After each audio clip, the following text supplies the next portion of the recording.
Hello everyone and welcome to a deck spotlight video. This is one I've been meaning to just get out here for everyone, but I recently played in Ascent Toronto that took place a couple weeks back, and I was able to finish in top 32 as the 21st seed there. And I don't want to go too in-depth about this kind of deck because it's one that everyone has seen and sort of took over that tournament. It is the Serene Spirit Wind Vanitas. I just want to sort of show off the version that my group took to this event, and we all managed to make that day 2. There's 4 of us, so it was really cool. Now, since their change to 3 visits has occurred post tournament, this deck does not seem as oppressive as it was, which is super good, and I'm super happy for it. We originally went into this deck thinking Razor Gale was the biggest problem, but just that small errata with wording on 3 visits makes the deck so much less oppressive, which we're super happy about. But without further ado, we'll just quickly run through the variant that we ran at Ascent Toronto to make it to top 32. For our material deck, we have Serene Spirit of Wind, along with our Vanitas level 1, making you pretty much a 25 HP champion at level 1, which is super strong. That's more HP than Guardian, and with just the ability to release your spirit anytime needed for that extra 6 life and not losing your option to have win cards feels so good.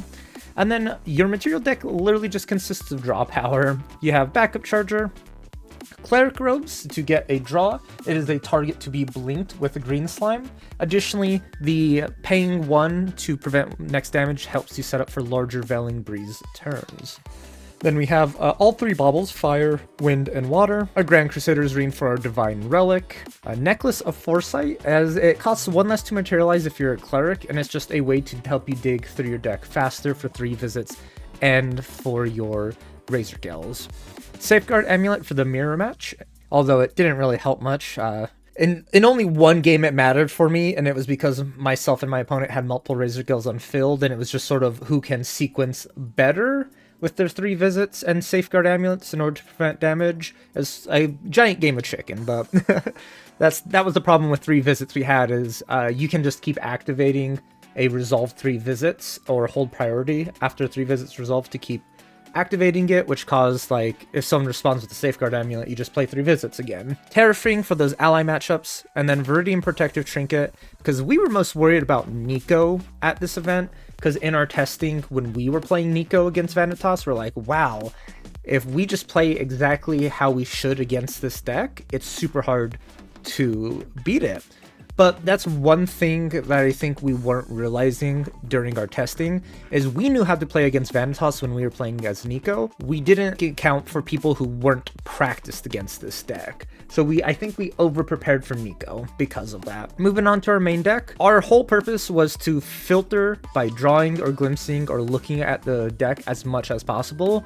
It's different than the other decks that did quite well for Vanitas with the ally package, as we felt we wanted to just try and obtain our win cons faster. But we do realize the value in those ally engines, and I'm really curious if we would have leaned more in that direction, how it would have gone. But I was super happy with what we had. 4 baby green slimes, 4 cyclical breeze to get back any win spell card, mostly your Veiling Breezes and your Razor Gales. 2 Diablerie, this was a really fun card, super fun game of chicken. Game 1, keep it in the deck if my opponent hasn't seen it, but if they did see I had it, I just sideboard it out and then make my opponent still play around it. 3 Dominating Strikes to get that extra damage push, as you can activate it for free using the alternate Vanitas bonus on it. 2 Dream Fairies to get rid of some pesky allies like Taunters.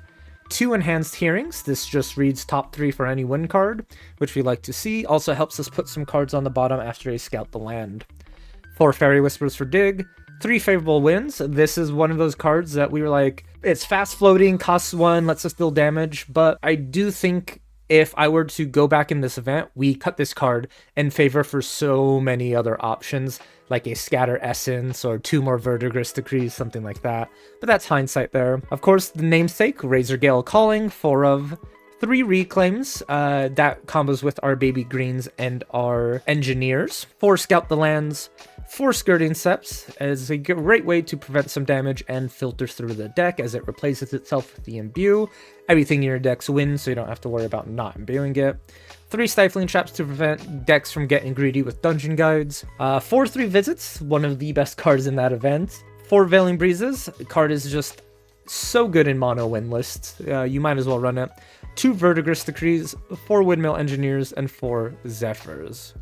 Now to our sideboard, we have a Crimson Protective Trinket for the mirror match.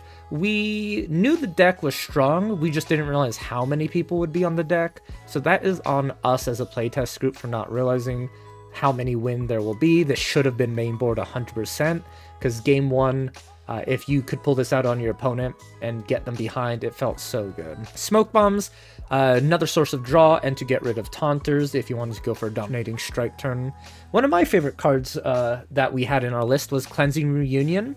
It felt very good in a bunch of matchups. Got rid of floating for fire players, got rid of the opponent's Veiling Breezes and Razor Gills and Wind Mirrors, and then against Nico or other water decks, you just eat up the cards they filled up their graveyard, and sort of sets them behind that they were relying on it. And this is more anti-Nico tech we were running, Dematerialize, running 3 in the sideboard. Now with the knowledge we had, I would not be as greedy against Nico as we were. 1 Dream Fairy and 2 Tempest Downfalls. Tempest Downfalls were sort of our burn plan. For fast bursts, we would take out Dream Fairies if needed, or we would even look at cutting the Diableries, things like that, just to... even favorable wins, I looked at cutting a lot of the time, just to get this extra amount of damage in. But yeah, without much else to say, I just wanted to get this out here, stating that I did make top 32 in Toronto, which I'm super happy about. I appreciate everyone out there supporting me and watching my videos. If you do want to build this deck, go ahead and take a look at this list here. There are many of changes you can make, and just don't forget about the 3 visits errata. Before, during the tournament, you were able to activate 3 visits even when your champion was rested. Now 3 visits requires you to rest your champion as part of the cost. I believe that is super healthy for the game, and as the card should have been initially. But thank you very much all for watching. I hope you have a wonderful day, evening, night, morning, and we will see you in the next video.